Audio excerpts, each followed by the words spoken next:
کا کاروبار بہت اچھا نہیں ہوتا ہے, وہ بہت اچھی ارننگ نہیں کرتے. میں چاہوں گی کہ ایسے لوگ بھی اپنا احتساب کریں, کیونکہ ان کے پاس جو نعمتیں اللہ پاک نے دی, ہو سکتا ہے کہ وہ نعمتیں ان لوگوں کے پاس نہ ہو جو مالی حیثیت میں بہت زیادہ ہوں. نعمتوں سے مراد 2 آنکھیں, بولنے کے لیے زبان دی ہے, سونگنے کے لیے آپ کو ناک دیا ہے, چلنے کے لیے آپ کو پیر دیے ہیں, پکڑنے کے لیے آپ کو ہاتھ دیے, تو یہ نعمتیں کسی سے کم ہیں. شیخ سعدیہ علیہ رحمت کے بارے میں, آپ کی اس بات سے مجھے یاد آیا, شیخ سعدیہ علیہ رحمت کے بارے میں بڑی مشہور حکایت ہے. شیخ سعدی فرماتے ہیں کہ ایک دفعہ میں سیر کے لیے جا رہا تھا, چونکہ سیاح تھے, اللہ رب العالمین کی قدرت کے نظارے فرماتے تھے. ایک مرتبہ آپ تشریف لے جا رہے تھے, جنگل سے گزر رہے تھے, پاؤں میں چپل تھی پرانی سی اور وہ ٹوٹ گئی اور وہ بھی گر گئی, پھر آپ پیدل چلتے گئے اور آپ کے پاؤں میں کانٹے بھی لگتے رہے, پتھر بھی چبھتے رہے. فرماتے ہیں کہ ایک جگہ میں آبادی میں پہنچا تو مسجد تھی, میں مسجد میں گیا, میں نے نماز ادا کی اور نماز کے بعد میں نے اپنے ہاتھ اللہ رب العالمین کی بارگاہ میں اٹھائے اور میں نے عرض کیا کہ رب ذوالجلال تیری اتنی بڑی قدرت ہے, تیرا وسیع کارخانہ ہے, تو مجھے ایک چپل بھی نہ دے سکا. فرمایا کہ یہ میں شکوہ کر کے اللہ کی بارگاہ میں واپس آیا تو مسجد کے دروازے سے جب نکلنے لگا تو ایک فقیر منش آدمی وہاں پر بیٹھا تھا اور اس کے دونوں پاؤں ہی نہیں تھے. فرماتے ہیں کہ فوراً میرے دل نے مجھے جھنجھوڑا, میرا ضمیر جاگا اور میں واپس گیا مسجد کے اندر اور میں نے اللہ رب العالمین کی بارگاہ میں عرض کیا کہ رب ذوالجلال تو نے چپل عطا نہیں کی تو نے قدم تو عطا کیے ہیں چلنے کے لائق. تو یہ دنیا کا ایک نظام ہے کہ ہمیں اللہ رب العالمین کی نعمتوں کو جب جانچنا ہے نا تو ہمیشہ ہمیں اپنے سے ادنا طبقے کی طرف جانا چاہیے. یہ نظام کائنات ہے اور آقا علیہ الصلوۃ والسلام نے بھی یہ ارشاد فرمایا. آقا علیہ السلام نے ارشاد فرمایا کہ اگر تم دنیا کا حساب کرنا چاہتے ہو تو اپنے سے ادنا لوگوں کی طرف جاؤ اور اگر تم دین کا حساب کرنا چاہتے ہو تو اپنے سے اعلیٰ لوگوں کی طرف جاؤ. یہ نظام کائنات ہے. جب ہم دنیا میں اللہ رب العالمین کا شکر ادا کرنا چاہتے ہیں نا, پھر ہمیں دیکھنا ہے کہ اللہ تعالیٰ نے ہمیں خوبصورت لباس عطا کیا, خوبصورت جسم عطا کیا, صحت مند زندگی عطا فرمائی, اللہ تعالیٰ نے ہمیں بولنے کے قابل کیا, چلنے کے قابل کیا. اور یہ بھی اللہ رب العالمین کا بڑا فضل ہے کہ ہمیں اللہ تبارک و تعالیٰ نے اچھا مکان دیا, اچھی رہائش دی, اچھی سوسائٹی, اچھا معاشرہ دیا. ہم سے کمتر کئی لوگ ہیں, کئی کروڑوں کی تعداد میں ایسے لوگ ہیں جنہیں رات بسر کرنے کے لیے چھت میسر نہیں آتی,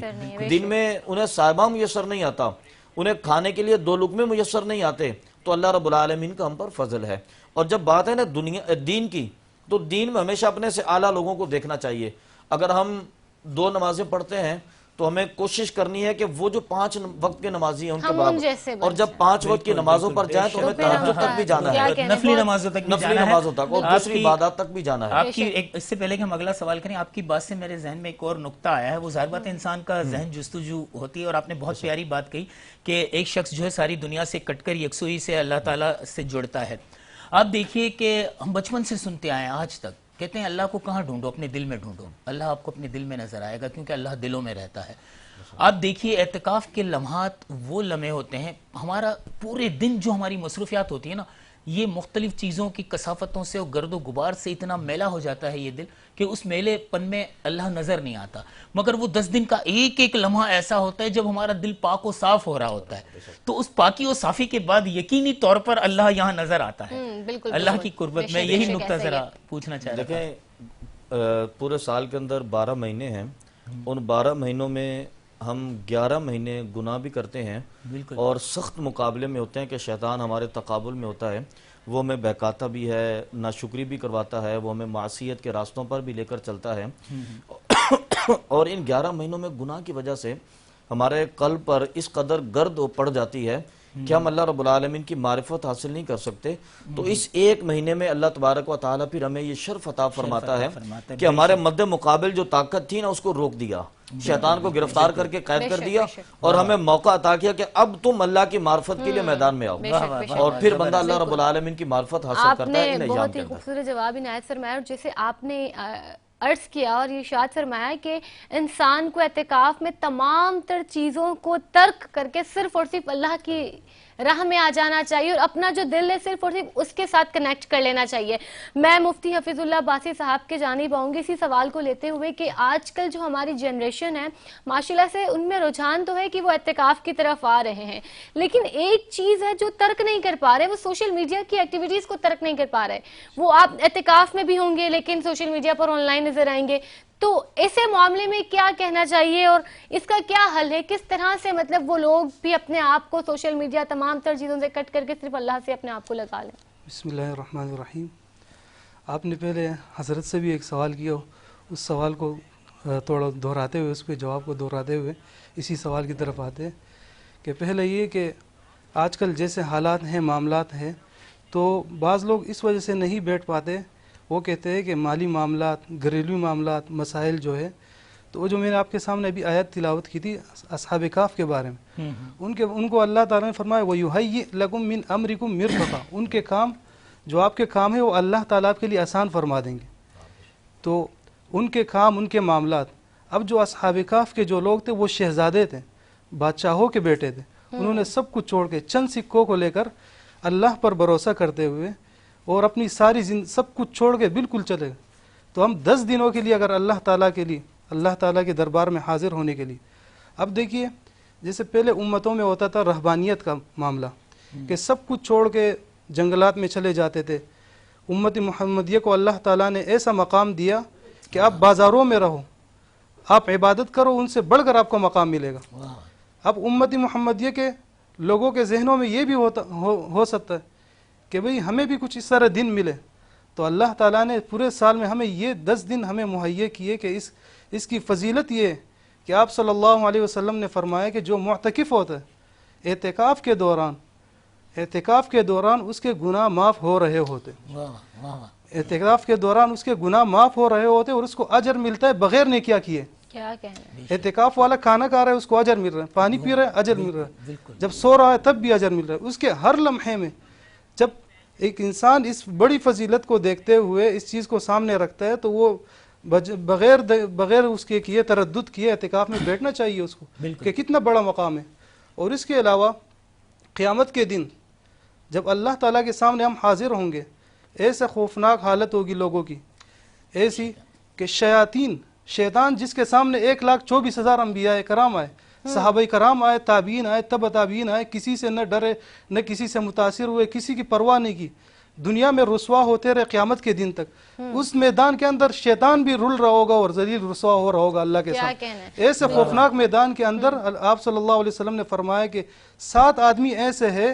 کہ جو عرش کے سائے میں ہوں گے. ان میں سے ایک شخص وہ ہے جس کا دل مسجد کے ساتھ اٹکا رہتا ہے. بہت خوب مفتی حفیظ اللہ عباسی صاحب آپ نے اپنا جواب دیا. لیکن یہاں وقت ہوا چاہتا ہے سحری کا. ہم لوگوں نے بھی سحری کرنی ہے، آپ لوگوں نے بھی سحری کرنی ہے، اور یہ گفتگو کا سلسلہ آپ دونوں علماء حضرات سے انشاءاللہ سحری کے بعد بھی جاری رہے گا اور معلومات اعتکاف کے بارے میں ہم آپ لوگوں سے جانتے رہیں گے. تب تک کے لیے ہم چلتے ہیں ایک چھوٹے سے بریک پر، اور سحری کے لیے جو ہمیں اسپانسر کی ہے سحری اور فوڈ بریک والوں نے کی ہے، جن کے لیے ہم دل سے ہی بہت زیادہ ممنون و مشکور ہیں. لیتے ہیں ایک چھوٹا سا بریک.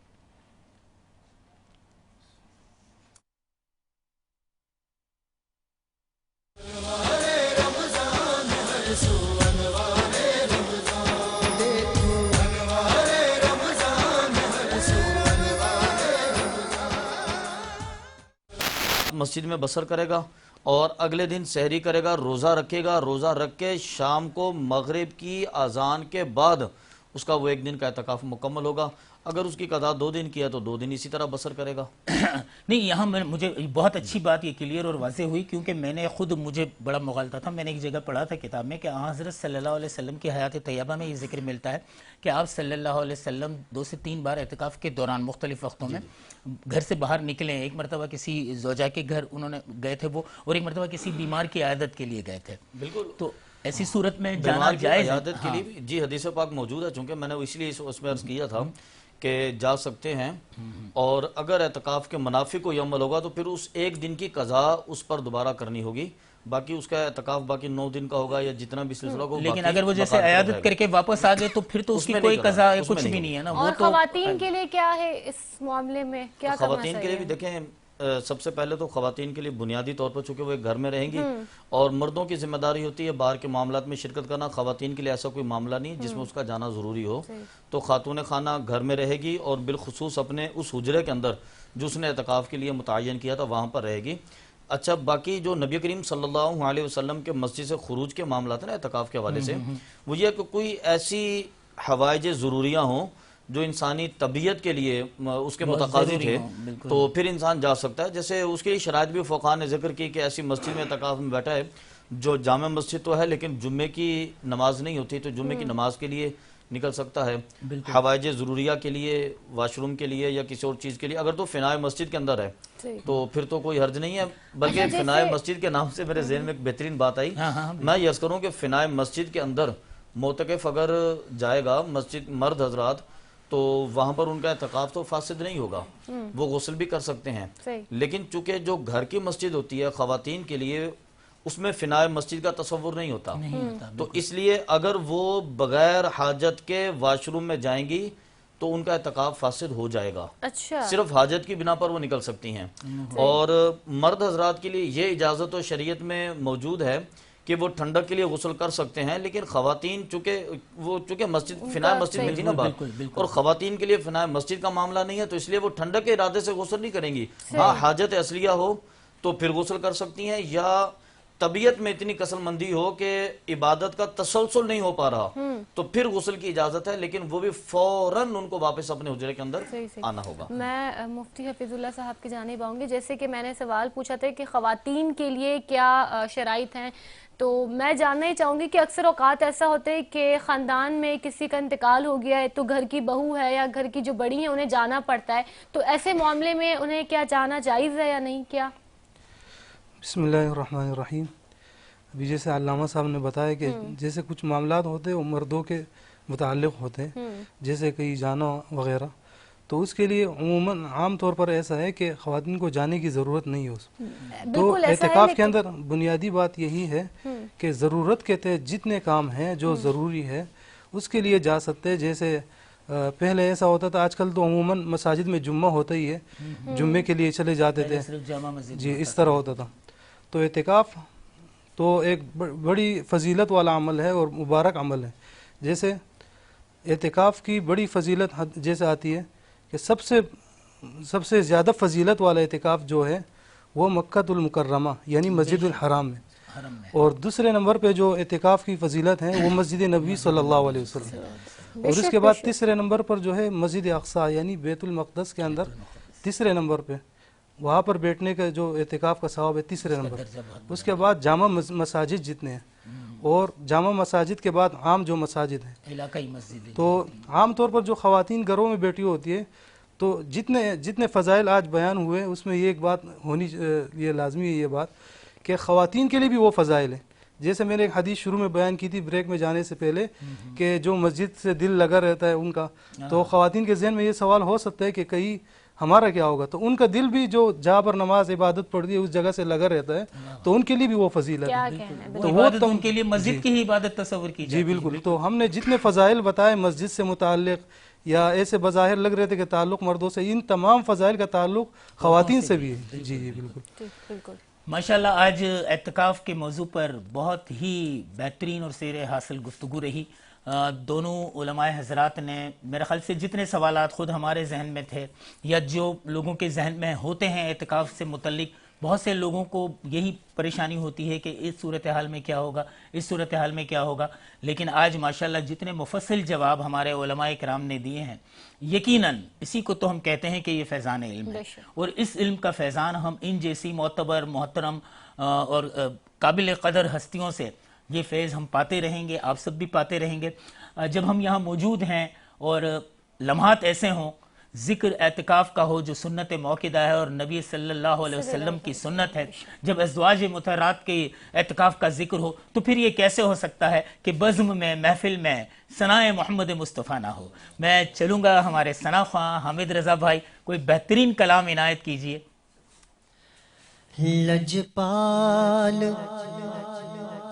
نبی میرے درداں دی دوا دینا، لجپال نبی میرے درداں دی دوا دینا، جدوں وقت نزا آوے، جدوں وقت نزا آوے،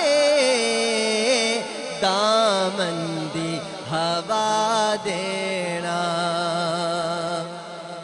میں نعت تیری پڑھنا میں ذکر تیرا کرنا میں نعت تیری پڑھنا میں ذکر تیرا کرنا اس ذکر دی برکت نال اس ذکر دی برکت نال اس ذکر دی برکت نال میری قبر بسا دینا میرے کملی والے لجپال نبی میرے درداں دی دوا دینا اور دل روندا ہے میرا دل روندا ہے میرا دل روندا ہے میرا دل روندا جی میرا دل روندا ہے جان دینے جد لوکی مدینے نو دل روندا ہے جان دینے جد لوکی مدینے نو ہن سانو وی آقا ہن سانو وی آقا ہن سانو وی آقا دربار وکھا دینا میرے پیارے آقا لجپال نبی میرے درداں دی دوا دینا سائم دی تمنا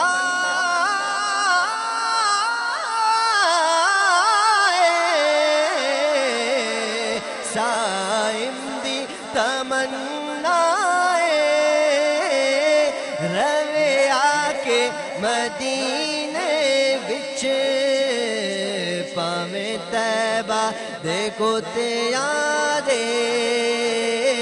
پیراں وچ بٹھا دینا میرے پیارے آقا لجپال نبی میرے درداں دی دوا دینا سبحان اللہ سبحان اللہ بہت ہی خوبصورت کلام حامد بھائی آپ نے پیش کیا کیا ہو جائے اگر نبی پاک صلی اللہ تعالیٰ علیہ وسلم کا دیدار عطا ہو جائے اور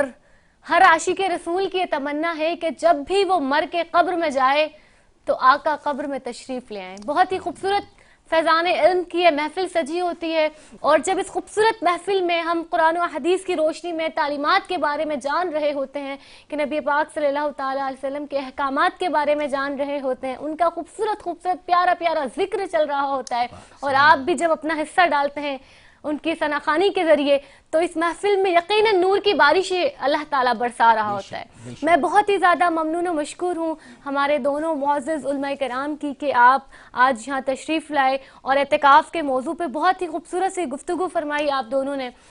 تو یقیناً یہ ہم سب کے لیے بہت ہی زیادہ فائدہ مند ہے اعتکاف میں جو لوگ بیٹھ چکے ہیں اگر وہ سن رہے ہیں یا جو لوگ یہ سن کر اس سال نیت کریں کہ اگلے سال ہم لوگوں نے بھی اعتکاف میں بیٹھنا ہے جو فضائل بیان کیے ہیں اس سے دل سن کر تو یہی دل کرتا ہے نا کہ کاش ہمارا نام بھی ایسے لوگوں میں شامل ہو جائے کیونکہ مجھے لگتا ہے ہر کام کے لیے اللہ پاک چنتا ہے اپنے بندوں کو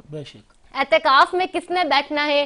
عمرے پہ کس نے جانا ہے نیک اعمال کس نے کرنے ایک تو بندے کی نیت ہوتی ہے اور پھر اللہ پاک اپنے بندوں کو چنتا ہے تو دعا ہے کہ اللہ پاک آج اس پاک محفل کے ذریعے ہمیں بھی ان لوگوں میں چن لے جن کا شمار ایسے لوگوں میں آ جائے جو اعتکاف کرے اگلے سال ایسے لوگوں میں آ جائے جو عمرے کی سعادت حاصل کریں اللہ پاک ہم سب کا حامی و ناصر رہے ناظرین کرام لیتے ہیں ایک چھوٹا سا بریک اور ملتے ہیں بریک کے بعد